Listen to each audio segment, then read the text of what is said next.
Papunta na po tayo sa kuweba na Hangusan, no? Kung saan ay atin pong pinapakita ang mga view sa paligid. Ayun na po.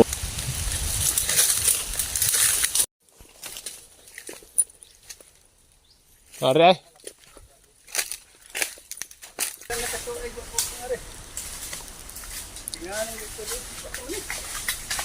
dito po tayo ngayon mga kaibigan sa kuweba ng Hangusan.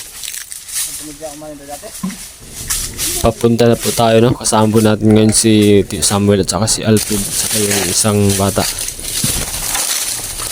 Kaya nga pala binansagan to na kuweba ng Hangusan sapagkat sa tuwing pumapasok tayo sa loob ay talagang hihingalin tayo o magpang-abot yung hininga natin sapagkat wala na pong hangin na makakapasok sa loob.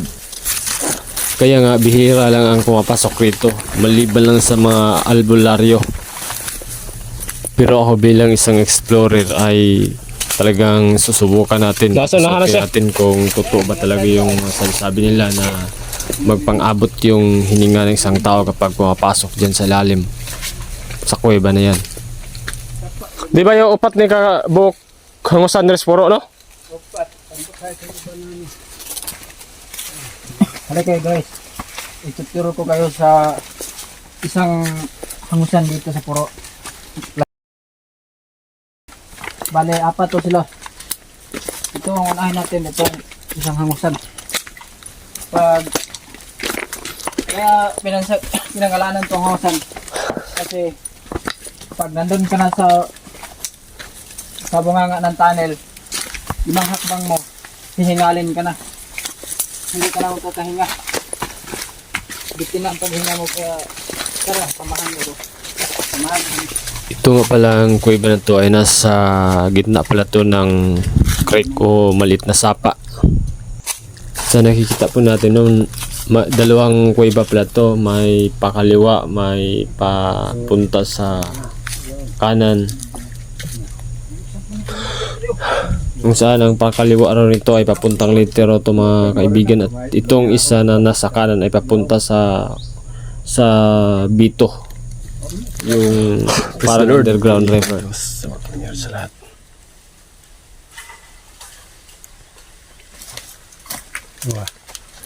Yang giali oh. Ali. Padir man na.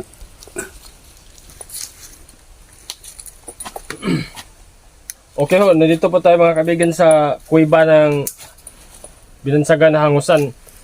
Dito raw sa Puro, Placer Masbate ay tatlong hangusan, apat na kuweba na hangusan, tinatawag na hangusan. Ito yung yung isang hangusan na tinatawag. Kaya pala tinatawag to na hangusan sapagkat pag pumasok ka sa loob ay talagang magpang-abot po yung hininga natin. Hihingalin tayo kahit dyan palang sa malapit sa entrance ay maramdaman mo na kakapusin ka ng hangin, talagang mapaganon yung paghinga mo. Hindi na sa ilong yung paghinga natin, kundi sa bibig na ang hangin papasukin pagkat yung itong tunnel na to ay pasigsag to, kaya walang hangin na masyadong hangin na makakapasok. Ito nga pala ito raw yung butas, itong butas na nasa bandang kaliwa ay papuntang Liti raw to. Papuntang Liti. Ito raw yung papuntang Liti. Tagusan papuntang Liti, sabi ng nakapasok dito. Yung albularyo na apo ng may-ari na nakapasok diyan. Papuntang Liti. Itong nasa kanan, ito raw yung papunta raw tong Bito. Padungong na si Bito yan, papunta rin ito ng Bito. Yung igiba ng mga tao dun sa loob talaga ng Puro. Wala na sa kota buhay lagusan na. Nga pa higante. Wala. Nganto ko na sa Bito. Na. Kini siya papunta raw to sa Liti, itong nasa sabi ng albularyo na nakapasok dito sa ilalim. Pasukin po natin at tingnan natin kung ano yung mga makikita natin sa loob niyan.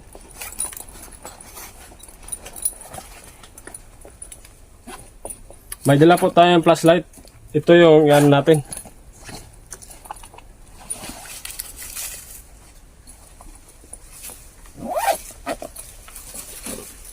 Maaning paliti nga lungag. Oh. Talagang pag doon ka sila, papawisan ka. Masang palite yo. Kanay. Ito na. Palite na siya. Kalungaga ka na. Oo na. Walang palite. Kaya ka na oh. Largo mo na ito. Dito yun oh. Kanay. Kuha mo na diya. Mura mo na ihayag ko diya. Yun ka. Sunod na yo Samuel. Purihin po ang Diyos na mapangyari sa lahat. Pasukin po natin. Iko ane butang ni suga. Pero dahil ta mga tuba may selaw ha. Hindi siya ra. Nangare. Hindi ra ko.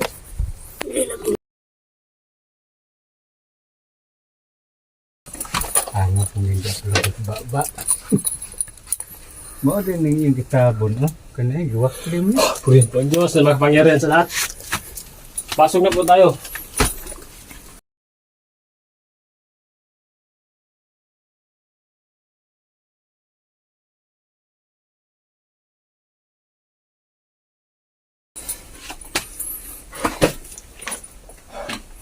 Ito yung pasigsag, kita na? Yan, ito yung sinasabi ko sa inyo mga kaibigan, pasigsag. Papuntang kaliwa siya. Sigsag niya.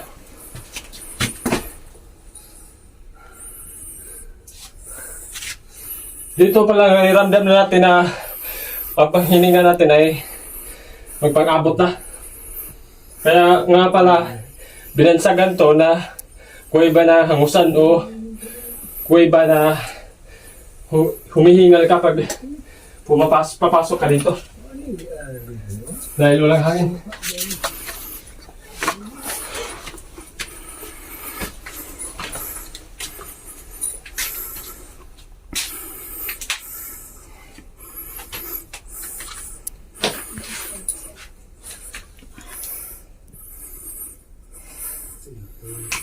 Mr.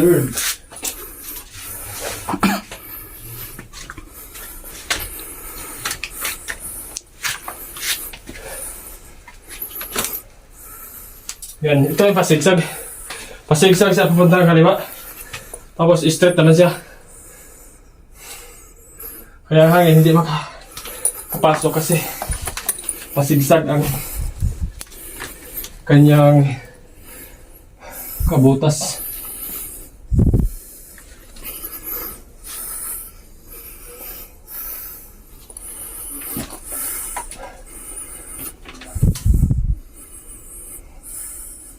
Oh.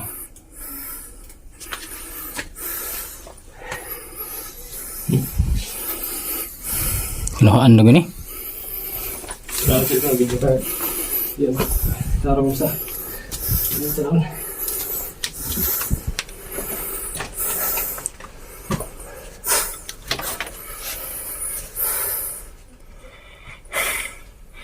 Tidak ko mga ito eh. Ha? Kumara. Ngayon.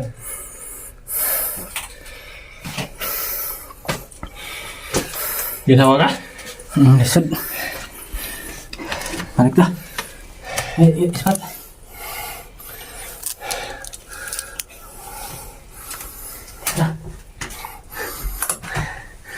Dilaan ka?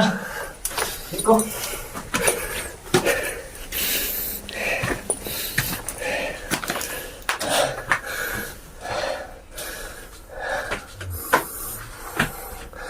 Dari swat.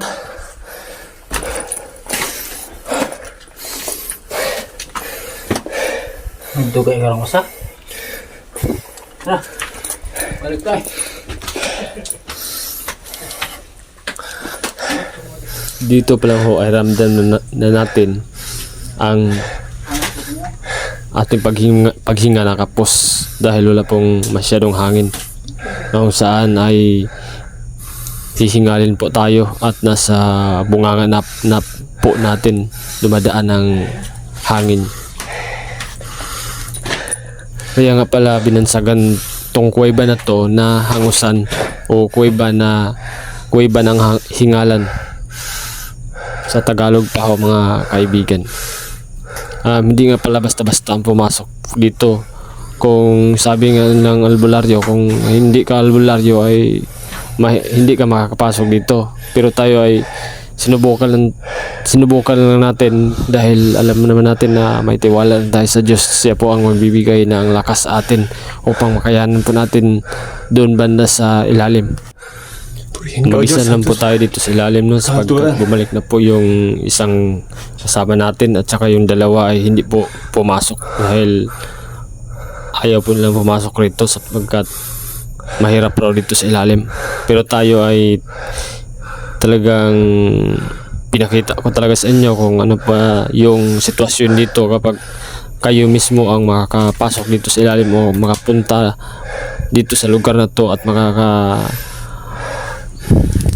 explore sa kuwebang ito. Ganito ang sitwasyon. Sobrang walang hangin dito sa ilalim.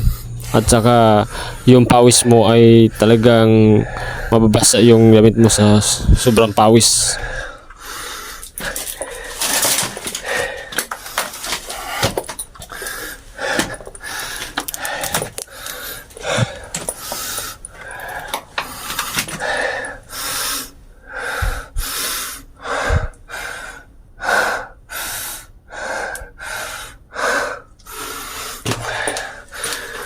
Praise the Lord.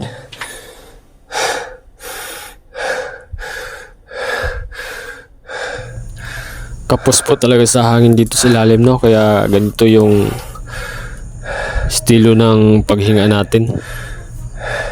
Nasa bunganga ko na po pinadaan yung hangin kasi kapos po talaga dito sa ilong no, kaya dito sa bunganga ko lang pinadaan pero ganun pa rin, wala pa rin hangin na ating ma-absorb.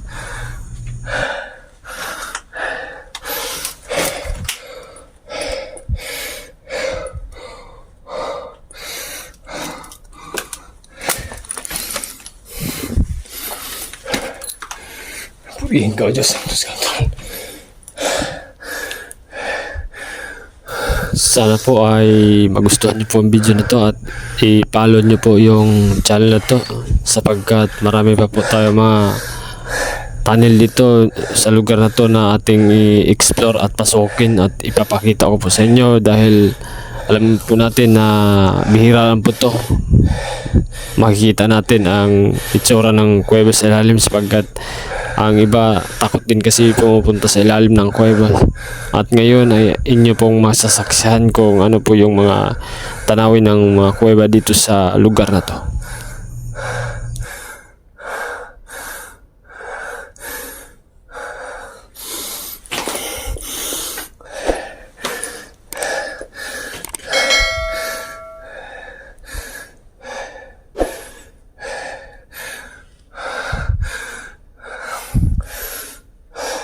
Grabe no.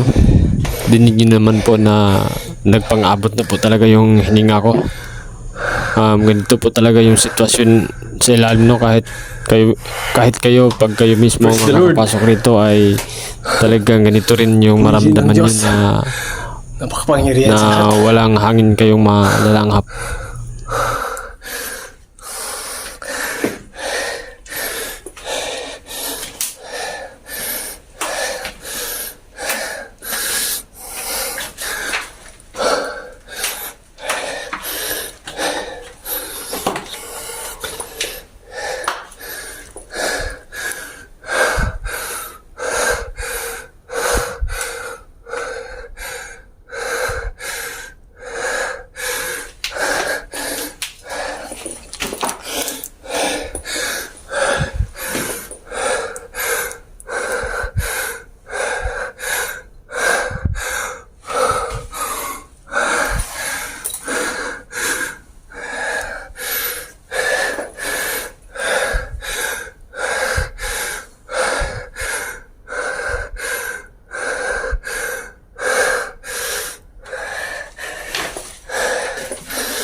Yan, may butas din pala dyan sa bandang itaas, no?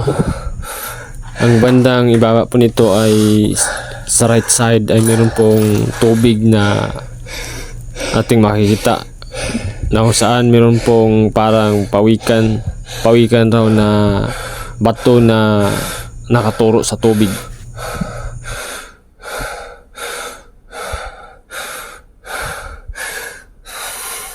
Ayan na po ang sinasabi natin na tubig. Papunta yan sa Bito. At yung bato pong yan ay parang ulo ng pawikan na nakaharap po siya sa tubig. Yan pong sinasabi nila na ulo ng pawikan na nakaharap sa tubig. Ayan na po ang tubig.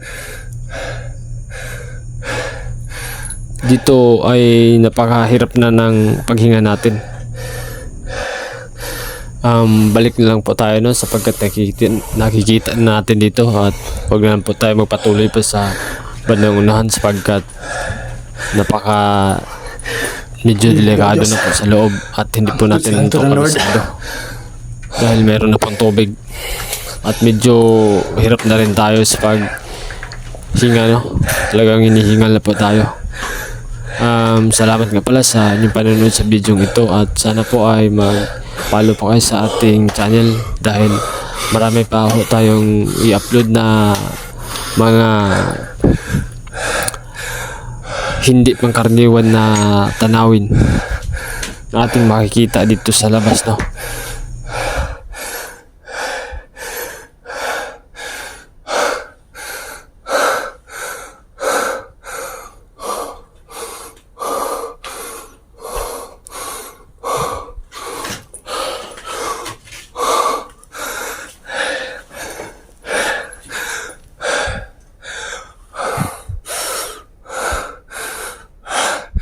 Purihin ng Diyos na makapangyarihan sa lahat.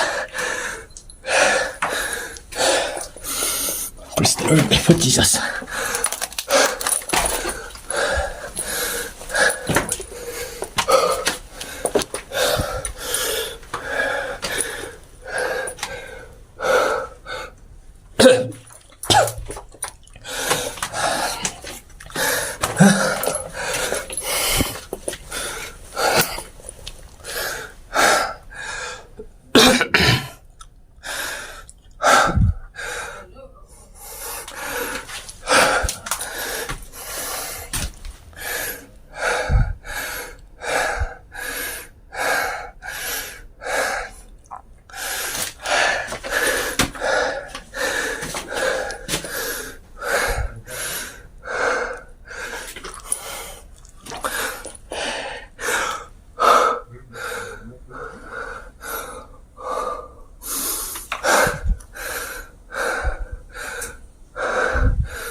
Palabas na po tayo, no, sa Kuweba ng Hungusan.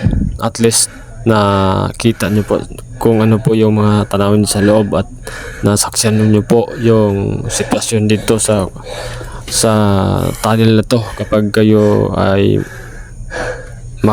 makapasok rito. Ganito rin yung ranasan nyo.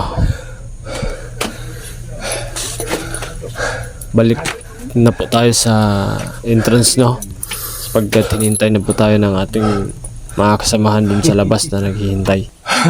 Ayan na po sila, nakaabang sa entrance ng Kuweba ng Hungusan. Grabe, basta Ini ba? Mamaya magsira. Ibutan ko kayo ko na. Siran na dia.